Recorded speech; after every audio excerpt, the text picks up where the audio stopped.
جب ایمان بنے گا نا پھر شوق ہوگا، رمضان آ رہا ہے، واہ واہ بھائی رمضان آ رہا ہے، بھائی رحمت والا مہینہ آ رہا ہے، بھائی برکت والا مہینہ آ رہا ہے، بھائی مغفرت والا مہینہ آ رہا ہے، بھائی دعاؤں والا مہینہ آ رہا ہے، بھائی اللہ سے مانگنا ہے۔ حدیث میں آتا ہے جب رمضان کا مہینہ آتا ہے اللہ عرش اٹھانے والے فرشتوں سے فرماتے ہیں اپنی اپنی عبادت چھوڑ دو، اب تمہارا ایک ہی کام ہے، روزے داروں کی دعاؤں پر آمین کہتے رہو۔ ہاں شوق ہو۔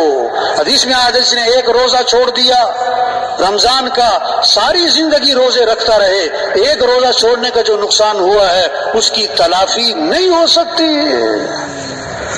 ہم مسلمان ہیں، سلف صالحین کے بارے میں سنا جب رمضان جاتا تھا ایک مہینہ افسوس، 2 مہینہ افسوس، 3 مہینہ افسوس، اور پھر جب رمضان آنے والا تو اس سے پہلے 3-4 مہینے پہلے شوق چڑھ جاتا تھا، خوشی چڑھ جاتی تھی کہ واہ واہ رمضان آ رہا ہے، رمضان آ رہا ہے۔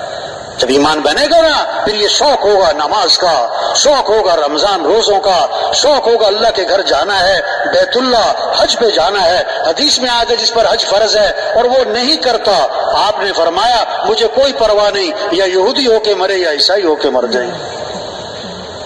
یہ فکر کرنی ہے تبلیغ میں کہ کیسے نماز زندہ ہو، رمضان ہے تو روزہ زندہ ہو، ہاں کیسے ہر مسلمان زکوٰۃ دینے والا، حج کرنے والا جس پر فرض ہے، ہر مسلمان دین سیکھنے والا بن جائے، شوق پیدا ہو، تاجر تجارت کے مسائل کو سیکھے، زمیندار زمیندارے کے مسائل کو سیکھے، مالدار مال سے متعلق احکام کو سیکھے، ہاں ڈاکٹر صاحب ڈاکٹری سے متعلقہ جو اللہ کے احکام ہیں اس کو سیکھیں۔ دین سیکھنے سے آتا ہے، بغیر سیکھے نہیں آتا۔ گاڑی چلانا کہ سیکھنا پڑتا ہے، درزی کا کام کہ سیکھنا پڑتا ہے، باورچی کھانا پکانا کہ سیکھنا پڑتا ہے۔ ایک ذہن بنا ہوا ہے بھی ہر کام سیکھنا پڑتا ہے، ارے بھائی اسلام بھی سیکھنا پڑتا ہے، دین بھی سیکھنا پڑتا ہے۔ ڈاکٹر کے گھر پیدا ہوا تو ڈاکٹر تھوڑا بنے گا، محنت سے ڈاکٹر بنے گا، سیکھے گا تو ڈاکٹر بنے گا۔ اسی طرح مسلمان کے گھر پیدا ہوا، مسلمان تو بن گیا، لیکن بھائی اسلام تو سیکھنا پڑے گا۔ اسلام دیکھو غسل کے فرض یاد کرنے میں ایک ہفتہ نہیں، ایک دن نہیں، ایک گھنٹہ نہیں، صرف 1 منٹ لگتا ہے۔ آج ہمارے کتنے مسلمان بھائی ہیں جن کو غسل کے فرض نہیں آتے، جنازے کی دعا نہیں آتی، دعائے قنوت نہیں آتی، نماز کے فرائض کا پتہ نہیں ہے۔ تبلیغ میں محنت ہے، کیسے ہر مسلمان دین کو سیکھے، دین کو سیکھے، اللہ کے احکام کو سیکھے، شریعت کیا ہے، سنت کیا ہے، اللہ کا حکم کیا ہے، رواج کو نہیں شریعت کو دیکھنا ہے، فیشن کو نہیں سنت کو دیکھنا ہے، اللہ کے حکم کو دیکھنا ہے، حضور صلی اللہ علیہ وسلم کے طریقے کو دیکھنا ہے۔ ایک بچہ کھانا کھانے بیٹھا، آپ صلی اللہ علیہ وسلم کے ساتھ آپ نے فرمایا کہ بیٹا بسم اللہ پڑھ کے کھانا کھاؤ، دائیں ہاتھ سے کھانا کھاؤ، اپنے سامنے سے کھانا کھاؤ۔ اس کو کیا سکھایا ہے؟ دین سیکھنے سے آتا ہے، دین پوری زندگی ہے۔ ایک بچہ اپنے والد کے ساتھ جا رہا ہے، آپ صلی اللہ علیہ وسلم نے فرمایا یہ تمہارے ساتھ کون ہیں؟ کہ حضور میرے والد ہیں۔ فرمایا ان کے آگے آگے نہ چلنا، ان کا نام لے کے نہ پکارنا، ان سے پہلے مت بیٹھنا۔ اسلام ایک خوبصورت زندگی کا نام ہے۔ یہ محنت ہو رہی تبلیغ میں، ہر مسلمان دین کو سیکھے، اسلام کو سیکھے، اعمال کے فضائل کو سیکھیں، تاکہ اعمال کا شوق پیدا ہو، گھروں میں تعلیم ہو، مسجدوں میں تعلیم ہو، تعلیم کے حلقے ہوں، ہر مسلمان تعلیم کے حلقے میں بیٹھے، اعمال کے فضائل کو سنیں تاکہ اعمال کا شوق پیدا ہو جائے، گناہ کے نقصان کو سنیں تاکہ گناہوں سے نفرت پیدا ہو جائے۔ آج مال کا نفع جانتے ہیں، چیزوں کا نفع جانتے ہیں، اس لیے چیزوں کا شوق ہے، اعمال کا نفع نہیں جانتے اس لیے اعمال کا شوق نہیں ہے۔ حضور صلی اللہ علیہ وسلم نے اعمال کا شوق دلایا ہے، اعمال کا نفع بتلایا ہے۔ تبلیغ میں یہ محنت ہو رہی، کیسے یہ بات دلوں میں اتر جائے کہ زندگی مال سے نہیں بنتی، زندگی اعمال سے بنتی ہے۔ کامیابی کا تعلق مال سے نہیں ہے، کامیابی کا تعلق اعمال سے ہے۔ اللہ کی جو مدد ہے مال والوں کے ساتھ نہیں ہے، اللہ کی مدد اعمال والوں کے ساتھ ہے۔ اللہ نے مال سب کو نہیں دیا، اعمال سب کو دیے ہیں۔ ہر آدمی مال والا نہیں بن سکتا، ہر آدمی اعمال والا بن سکتا ہے۔ سرمایہ وہ نہیں ہے جو موت پر چھوٹ جائے، سرمایہ وہ ہے جو موت پر ساتھ جائے۔ مال ساتھ نہیں جائے گا، اعمال ساتھ جائیں گے۔ سرمایہ مال نہیں ہے، سرمایہ اعمال ہے۔ سرمایہ دار مال والا نہیں ہے، سرمایہ دار اعمال والا ہے۔ سرمایہ دار اعمال والا ہے یہ جس کے پاس اعمال نہیں ہے۔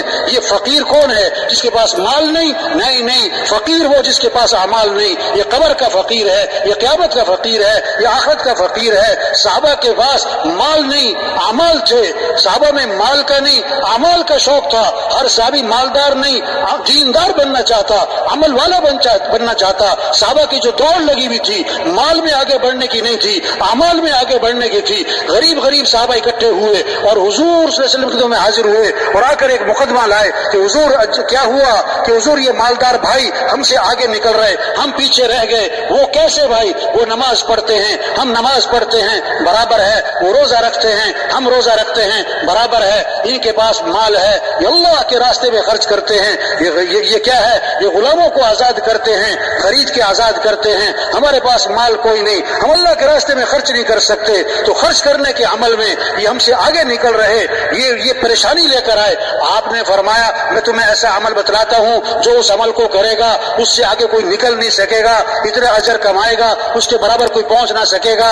وہ کیا ہے؟ فرض نماز کے بعد 33 مرتبہ سبحان اللہ, 33 مرتبہ الحمدللہ, 34 مرتبہ اللہ اکبر جو یہ پڑھے گا اس کے برابر کوئی پہنچ نہیں سکے گا. اب غریب صحابہ بڑے خوش ہو گئے, واہ واہ ایسا عمل ہاتھ آ گیا, ہمارے برابر کوئی نہیں پہنچ سکتا. اب مسجد میں گئے, نماز پڑھی نا تو بیٹھ گئے, اب جناب تسبیح کر رہے. اب اس زمانے کے جو مالدار تھے انہیں بھی شوق کس کا تھا؟ انہیں بھی شوق کس کا تھا؟ عمل کا. انہوں نے پتہ کیا بھی یہ سارے بیٹھے کیا کر رہے ہیں, تو انہیں پتہ لگ گیا اس تسبیح کا, تو انہوں نے بھی یہ تسبیح شروع کر دی. اب غریب صاحب پھر پریشان, دوبارہ آپ کی خدمت میں حاضر ہوئے, آ کے عرض کی اللہ کے رسول وہ تو مالدار بھائیوں کو پتہ لگ گیا اس تسبیح کا, انہوں نے بھی شروع کر دی, وہ تو پھر ہم سے آگے نکل گئے. تو آپ نے پتہ کیا فرمایا؟ ذالک فضل اللہ یؤتیہ من یشاء, یہ تو پھر اللہ کا فضل ہے, اللہ جسے چاہے عطا فرما دے, اللہ جسے چاہے. ہاں اس سے بات سمجھ میں آئی.